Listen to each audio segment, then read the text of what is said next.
Alright guys, welcome back to another episode of Eldest Born, a Three Brothers podcast. Now, I'm here with my cousin Nina, and we just got finished playing this co-op game called Unravel 2. And this is actually the sequel game to the game Unravel, which came out in, I think, 2016, if I'm not mistaken. And we had some good times playing this game. I think, I don't know, it's hard to explain the experience. We probably took, I want to say, 8 hours to finish this game because we did all the challenges. Like unlocking characters and stuff. Right, all the challenges where you unlock characters and you have to do certain like special platforming skills. I want to show you guys the trailer just to give you an idea of what it's about, and you can see some of the gameplay. So let me pull that up right now.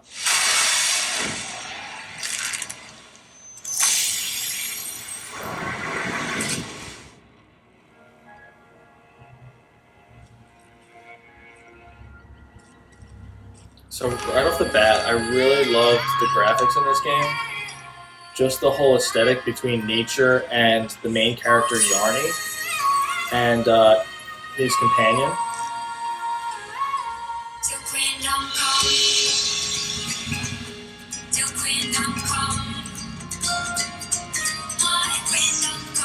That's like such a jumpy adventure.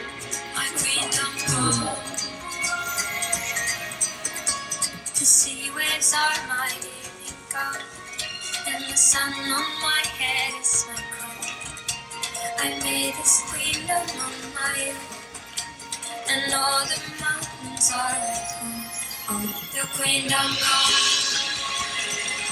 The kingdom come. What's funny now that we're rewatching this trailer, I just realized how many actual different environments.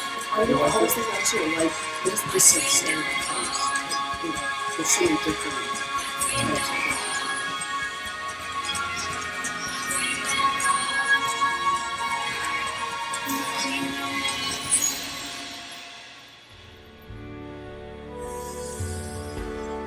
So that's the trailer, and the cool thing with this game is the main hub that you traverse through is this lighthouse, and the levels that you go into are represented by portals in the lighthouse. So you complete each level by going through the portal, and you traverse different environments such as like the woods or like lakes and rivers, and then there was sort of like a burning barn that was on fire, and we crawled through some ductwork at some point. Ductwork, like ventilation systems. Oh, yeah. Like metal, So, yeah, we like hybrid beds. What was the last thing? I think there was like a backyard with like a balloon. You're like climbing the balloons and stuff. I think so, yeah. What I liked about this game was that it had a lot of really good physics, which I look for in games, especially platformers, where if you fall or if you have some sort of swinging mechanic, which this game had a lot of, the mid-air jumping and physical aspect of that, and the way you swing and release and are propelled through the air, and you can also change directions based on your co-op player like pulling you in different ways.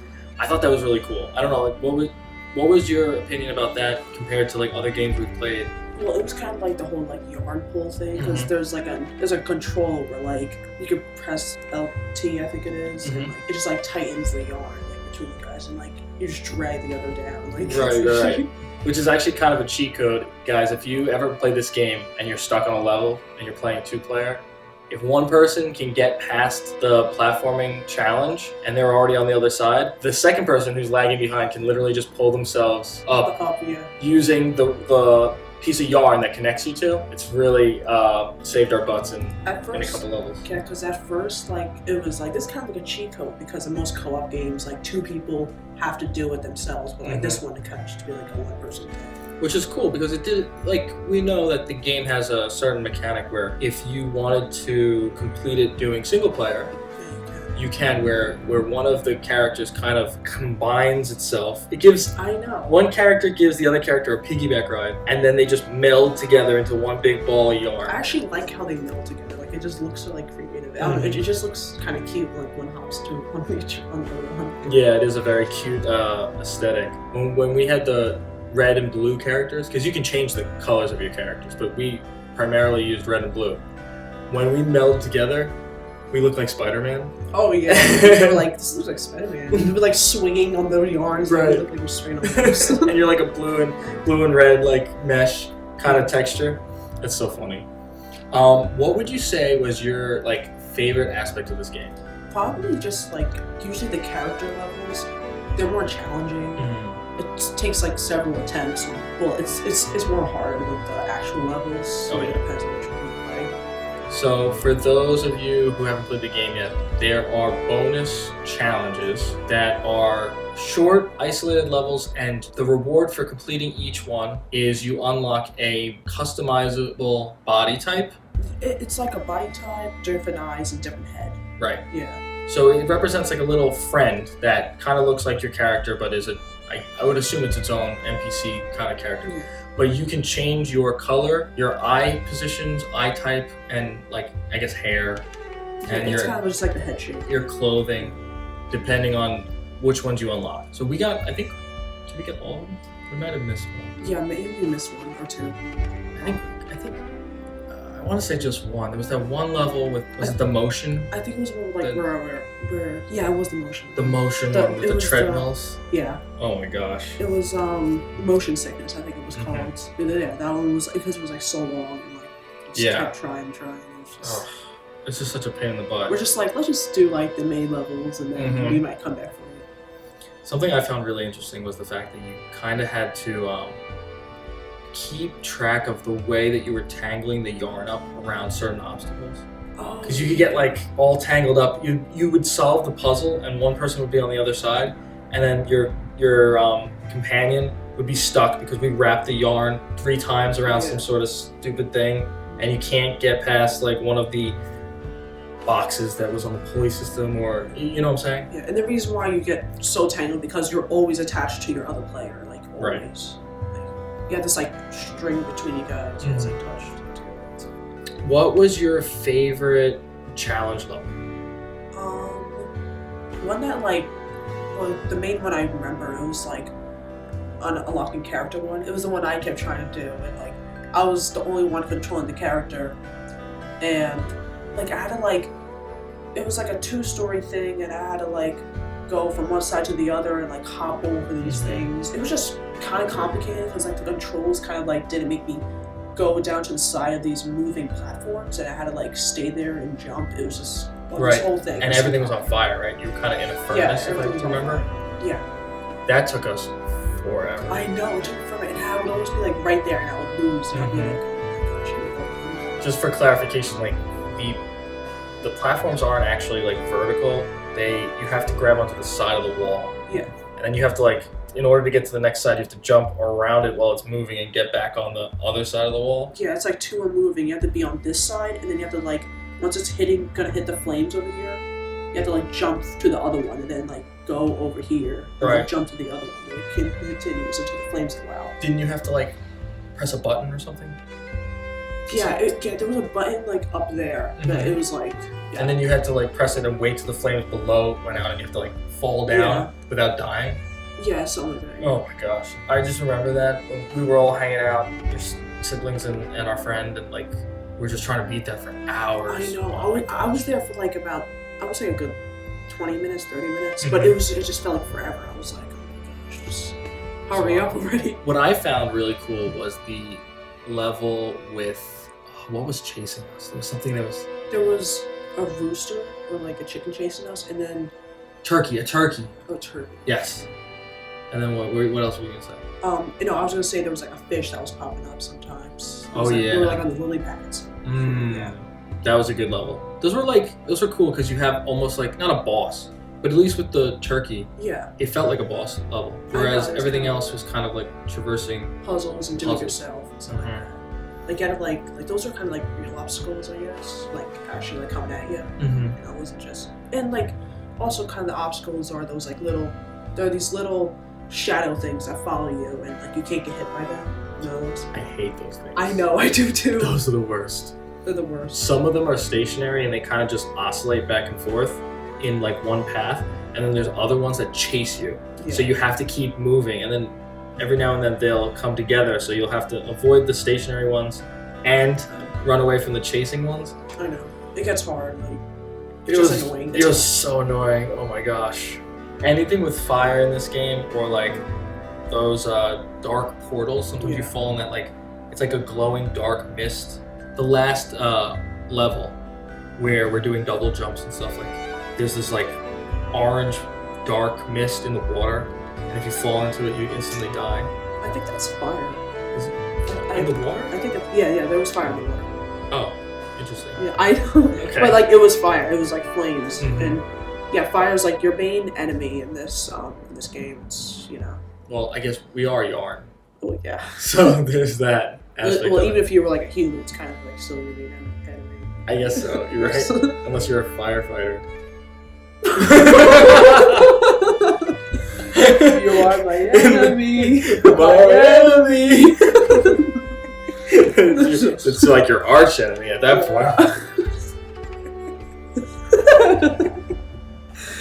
Oh my god. So, something I constantly was puzzled about, and this honestly drove me crazy throughout the course of the game, because I love games that have coherent storylines. As you know, I play a lot of video games, and most of them have good storylines where like the characters are saying or doing something that's meaningful to the gameplay. And while you and I are swinging from Yarn and the branches and everything that's going on, there are these like spirit-looking figures of these two kids doing God knows what in the background. It kind of didn't really like make sense to me. Mm-hmm. But like they were like real, they represented real people, but they looked like holograms almost. And like I looked it up, like there was like this whole story, but I like in the end I had to look it up to like understand like what they were doing and like what they were like trying to like get away from. So I actually want you to read that description if you could pull it up. It's kind of short. Here, while you're looking that up, I found it like it's weird because while you're playing the game, like there's a young girl that the game kind of starts out with, and you see her running from some sort of pursuer, and then she meets up with like another maybe teenage boy, and they're friends, and they're continuing to like fight these adults, which are represented by like dark shadowy figures, but they're going through like the woods, they're going through like a warehouse. Didn't they like hit one of them with a forklift at one point or something? I'm not too sure, but like one of them, like I think they were trying to like free like horses from a burning barn that we were in. Oh, okay. Yeah, they were. Like it kind of didn't really make sense. They were like trying to escape their family. Here, read it. Just read the whole thing if it's not too long. Oh, it is.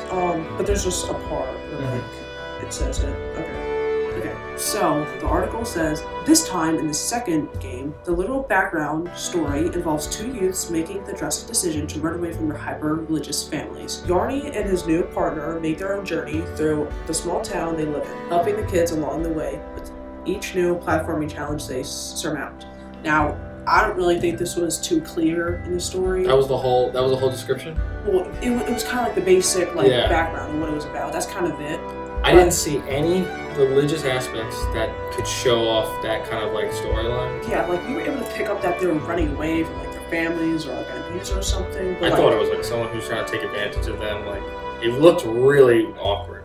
Yeah, and like this girl is running away from this shadowy figure. She's locking herself in her like bedroom, and then doesn't she like jump out the window or something? No, but that's what I didn't understand, because like in the beginning, like we saw like this woman, like she looked like really like she looked like she was like in college or something. Mm-hmm. She had her own apartment, and she was running away from someone, and then suddenly like go to like that to these kids. Oh, they weren't the same. Yeah, so okay. I was wondering who that woman was. I'm not too sure if that I'm not too sure what that really was. If anybody's watching this and you've played the game or you know anything about the backstory, please leave a comment explaining to us what the heck was going on in this, because I was thoroughly confused. None of us could tell what was going on in the background of this game. But after watching a review of it and kind of some commentary by the creators, I realized it's about love and friendship. Yeah, and like working together to get past things, I guess. I mean, I like the message, like I can understand it. And I guess the Yarnies were like kind of like symbols of like guardian angels, I guess, helping the kids escape. Oh, you know what? I never thought of it like that. Yeah, it was kind of like the symbolism of that. Like they were helping, you. Right. That's really cool.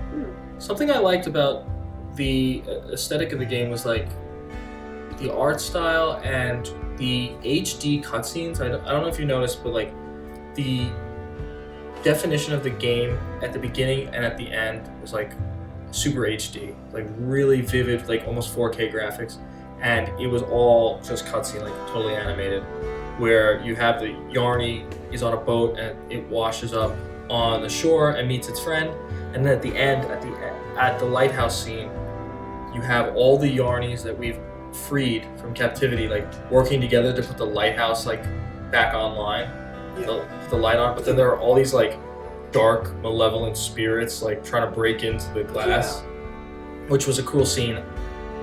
It was definitely metaphorical and symbolic. Yeah, I guess it was just, I don't know. I'm kind of like seeing how I can like put it, like like they were definitely like representing like evil spirits, and like I guess the Yarnies were like protecting the kids with like the light and everything. Right. It's kind of representing hope.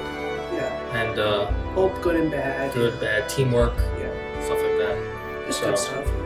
So let's get to the part where we rate this game.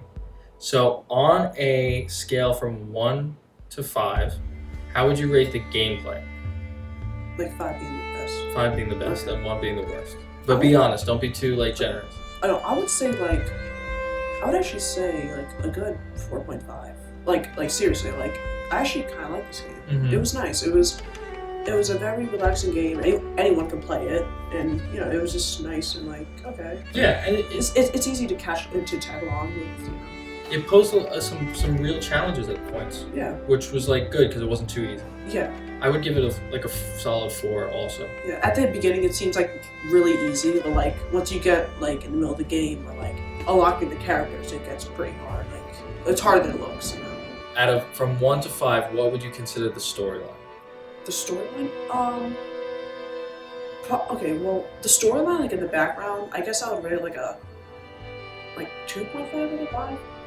Only because like it wasn't like too clear, but I could get I guess I could get a basic idea understanding it. But like the journey was pretty good. I would say it was like a 5 out of 5, 4.5 out of 5. For the yarn? Yeah, for the yarn. It's like what they were traveling, because it was different environments, different obstacles. Sure. It wasn't like they were very similar, but it wasn't like so repetitive. Like so we're considering the journey of the playable characters being like one story, and then the storyline of the background holograms being a different story. Yeah, kind of like that. So in that sense, I think the background story I would give like a 2. I really didn't like it, maybe even a 1, because it was just so ambiguous. It was cool that it was there, if you could decipher what was going on. And yeah, I'm gonna go with like a 4, another 4, for the Yarny stories. Yeah. Just because it was subtle. There's no talking. There's no anything going on. It's just kind of all expressed through the mechanics of the game and the different challenges and environmental like hurdles you have to go through. So what is that? Between the two of us, that's like a total of I would say it's like a 7 out of 10 if you add both up. Yeah, I would say so. All in all, this was a really fun game. I don't want to dissuade anybody with like low ratings. Yeah, we're kind of making it sound like it wasn't like too good, but it was like it was pretty fun to play. It was pretty good. It was a lot of fun. Like yeah. I would recommend this game to anyone. You know, it's good for anyone to play. Really, it's pretty fun. I agree. Yeah, and I think the characters are really cute too. If you like just like a wholesome game, it's fun for kids, fun for adults. Like it's a very well-rounded game. Yeah. All right. Well, I'm glad we got to play this game together. It was a lot of fun. It's just been a pleasure like having you as like part of the podcast now. We can get this like co-op series rolling. We got a lot of episodes in the works with different people, and maybe in the future we could play another game together, because I have a lot of different games that are 2-player that I'm looking to play with. Yeah. All right, guys. Well, this has been Eldest, a Three Brothers podcast. Thank you for watching.